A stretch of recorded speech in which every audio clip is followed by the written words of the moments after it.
जय श्री महाकाल महादेव दरबार में आपका स्वागत है।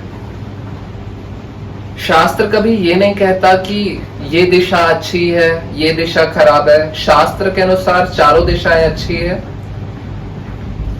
थोड़ा सा हम इसको और डिफाइन करते हैं, ठीक है। ये हुआ पूर्व, पश्चिम, उत्तर, दक्षिण। यहां पर हम इसे, शास्त्र कहता है कि 1 2 3 4 5 6 7 8 9, 1 2 3 4 5 6 7 8 9, 1 2 3 4 5 6 7 8 9, 1 2 3 4 5 6 7 8 9। इस तरीके से चारों दिशाओं में 36 द्वार शास्त्र ने हमें दिए हैं। 36 द्वार को 36 पद माना गया है और 36 पद का अपना महत्व है और अलग अलग पदों में अलग अलग देवी देवताओं की उपस्थिति है। उनकी अपनी कैरेक्टरिस्टिक होती है, अपनी अच्छी और बुरी प्राथमिकताएं होती है। अब जैसा हम लोग जानते हैं कि ईशान प्रगति का कारक होता है, इसलिए पहले और दूसरे पद को छोड़ देते हैं। इसके बाद तीसरे पद में जयंत का वास होता है, चौथे पद में इंद्र का, पांचवें पद में सूर्य का वास होता है। तो 3 4 और 5 पद को अच्छा माना जाता है। छठवां और 7वां पद इसको ठीक ठीक बोला जाता है और 8वां और 9वां पद असाध्य रोगों का कारक होता है। अब हम तो खुश हो रहे हैं, ईस्ट फेसिंग घर हमके मिल गया, पर अगर मेरे हिसाब से आप पूछा जाए तो ईस्ट फेसिंग पद मैं सिर्फ आपको जो 5वें पद में है, सूर्य के पद में, जो यश, कीर्ति और निरोगी काया का कारक होता है, मैं उसे ही बस ईस्ट फेसिंग कहूंगा, ठीक है। 5वां पद ही है जिसे हमें ईस्ट फेसिंग कहना चाहिए। बाकी जो चीजें हैं अलग अलग पद है जिसकी अच्छी और बुरी कैरेक्टरिस्टिक को हमको फेस करना होता है, समझना होता है। वास्तु जागृत होता है 7 साल 21 महीने और 15 साल के बाद।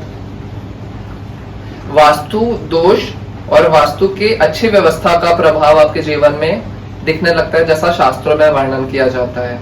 अगर कोई परिवार 8वें और 9वें पद वाले मकान में रह रहा है तो वो 6 से 7 लोगों के परिवार कि एक ना एक व्यक्ति में 7 सालों तक लगातार उस घर में रहने के बाद एक ऐसा असाध्य रोग पैदा होता है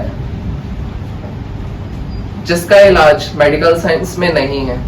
इस द्वार में, इस पद में रहने वालों को मलेरिया, टाइफाइड इस तरह की बीमारी नहीं होती। उन्हें होता है हार्ट की प्रॉब्लम, उन्हें होता है शुगर, उन्हें होता है बीपी, उन्हें होता है कैंसर, जिसका इलाज मेडिकल साइंस के पास में नहीं है।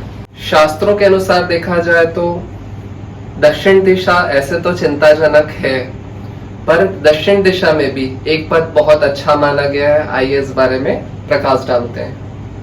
आग्नेय से शुरू करते हैं और नैऋत्य की ओर। पहला पद छोड़ देते हैं, ये अच्छा नहीं है। दूसरा पद अच्छा नहीं है, तीसरा पद अच्छा नहीं है।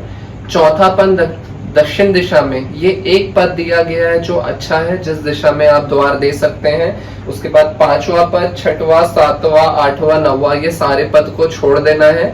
अगर आपको चौथे पद में द्वार देना है और चौथा पद का द्वार छोटा पड़ रहा है तो आप तीसरे और दूसरे पद को द्वार देने के लिए स्थान में काम में ले सकते हैं, लेकिन भूल कर भी 5वें पद की ओर आपको नहीं बढ़ना है। अगर आप 5वें पद में द्वार देते हैं तो आपकी दुर्गति यानी तय है। अब चलिए पश्चिम की दिशा में चलते हैं। पश्चिम की दिशा में पहले और दूसरे पद को छोड़ दीजिए और नीचे से 7वें, 8वें और 9वें पद को छोड़ दीजिए।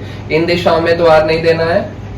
तीसरे, चौथे और 5वें पद को और 6वें पद को पश्चिम की दिशा में अच्छा माना गया है, जिसमें से तीसरा, चौथा, 5वां पद को उच्च पद कहा गया है, 6वें पद को नीच पद कहा गया है। इस दिशा में द्वार आप देते हो तो इस दिशा के हिसाब से ये पद, ये द्वार बहुत अच्छा होता है। पहले और दूसरे पद में भी आप चाहो तो द्वार दे सकते हो, लेकिन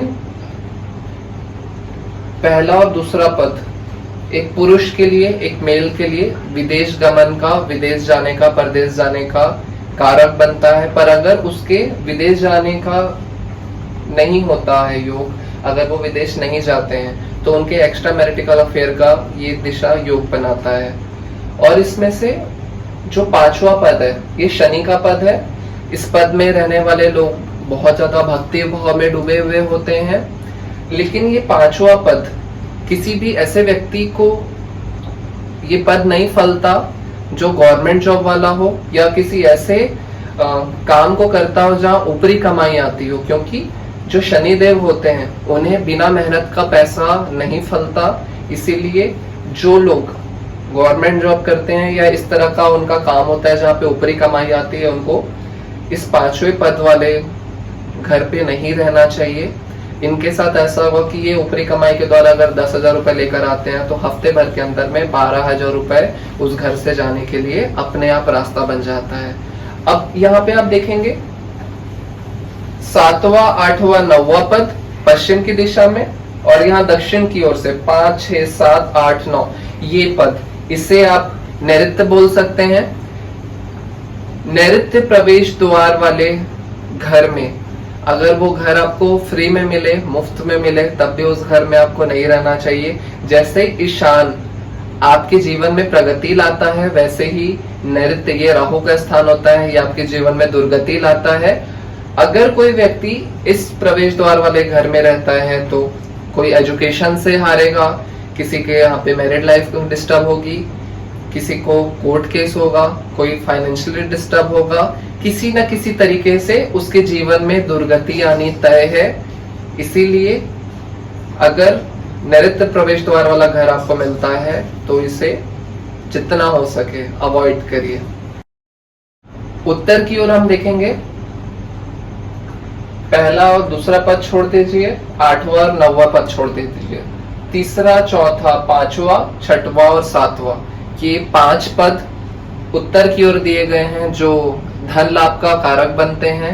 ये पद बहुत अच्छे हैं जहां पर आप अपना द्वार दे सकते हैं। इसमें जो तीसरा पद है ये आपके धन लाभ का तो कारक बनता है, इसके साथ में ये संकट से लड़ने की क्षमता भी आपको देता है। इसलिए उत्तर की दिशा में ये तीसरा पद बहुत अच्छा माना गया। और ईशान की ओर से ये तीसरा पद आपके आध्यात्मिक ग्रोथ का कारक बनता है, आपका अध्यात्म में झुकाव बढ़ता है, आपके घर में संतों का आना जाना लगा रहता है, पूजा पाठ, भक्ति, दान दक्षिणा, चैरिटी, इन चीजों में आपका बहुत ही ज्यादा इंटरेस्ट बढ़ता है।